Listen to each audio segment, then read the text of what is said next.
Creo que de manera parecida a lo que sucedió en los prolegómenos, en los momentos previos a las definiciones respecto a la consulta sobre el inicio de investigaciones para esclarecer conductas de exservidores públicos, lo que se dijo que era relacionado específicamente con los expresidentes de la República, ahora también se está dando ya una discusión muy peculiar respecto no solo a la pregunta y a los términos en los cuales debe realizarse el ejercicio revocatorio de mandato que contempla la Constitución General de la República por una iniciativa presentada por el propio presidente actual, Andrés Manuel López Obrador, y aprobada en el Congreso de la Unión. Es ya una obligación y un derecho constitucional el de que los ciudadanos puedan solicitar que haya un ejercicio para decidir si revocan o confirman a quien esté en el poder presidencial en ese momento. Bueno, pues no solo la discusión está en esos términos, sino incluso en la famosa pregunta, así como el destino de la consulta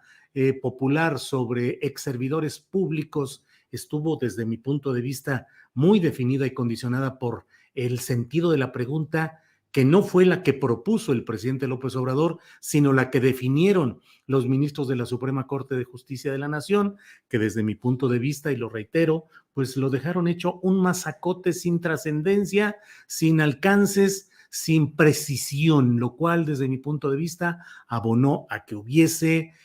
una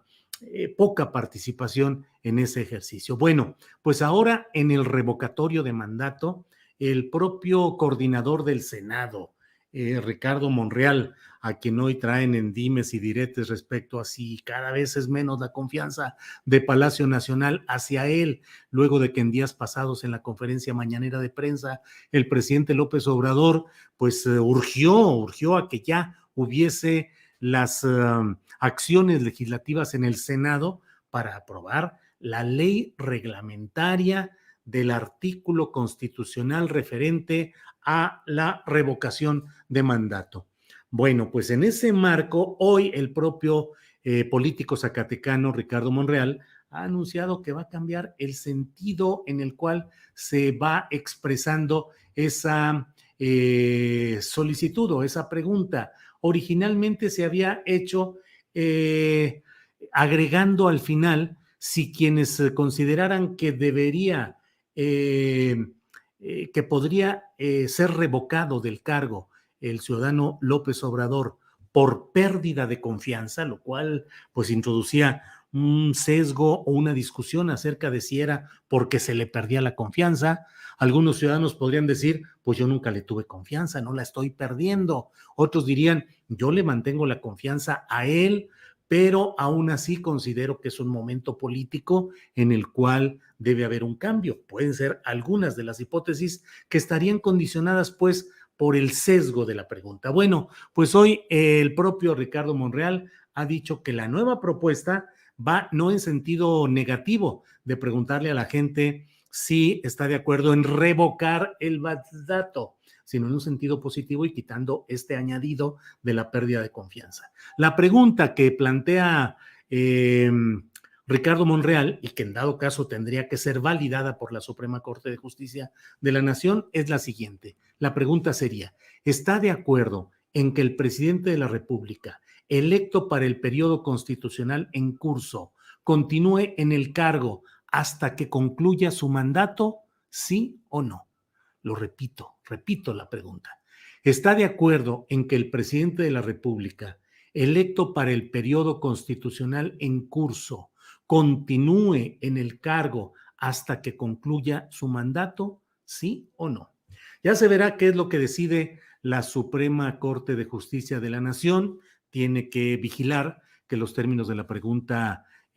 tengan un sentido constitucional y que no impliquen un sesgo a favor o en contra. Ese es el sentido que debe de vigilar y de cuidar la Suprema Corte de Justicia de la Nación. Entonces, pues bueno, eso es algo de lo que tenemos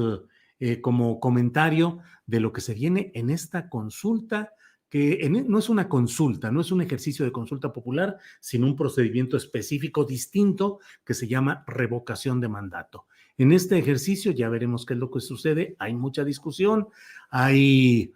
pues increíble, en este México nuestro hay una especie de toque de retirada de opositores feroces de López Obrador, quienes aseguran que es un dictador, que ha perdido la confianza popular, que está en declive, que nadie lo quiere, que es un chocho, que de bueno, mil cosas, y sin embargo están considerando que a lo mejor no conviene entrarle a este ejercicio de revocación de mandato porque va a confirmar la popularidad de López Obrador y en lugar de ser revocatorio, va a ser confirmatorio o consagratorio. Entonces, los cerebros estratégicos y tácticos de la oposición están ahorita revolucionando a 1000%, diciendo, pues creo que no nos conviene proponer ese ejercicio revocatorio. El colmo de todo esto sería que Morena fuese y los seguidores del presidente López Obrador fueran quienes impulsaran este ejercicio y terminaran dándole el cuerpo, la fuerza y la presencia que los opositores no quieren. De verdad que son momentos muy peculiares en los cuales cualquiera diría, híjole, pues los opositores no quieren aprovechar la oportunidad de tumbar de manera constitucional, legítima, legal, al actual presidente de la República. ¿Qué habría sucedido en anteriores gobiernos? Pensemos simplemente en el de Enrique Peña Nieto, que al final de su mandato tenía un déficit de popularidad enorme. ¿Qué habría pasado si se hubiese sometido a una revocación de mandato? ¿Qué tal si el voto mayoritario hubiese estado en contra de él? Se hubiesen evitado muchos de los problemas que derivaron de los ejercicios de presidentes de la República u ocupantes de los Pinos, más precisamente, que no tenían el apoyo popular y sin embargo estaban ahí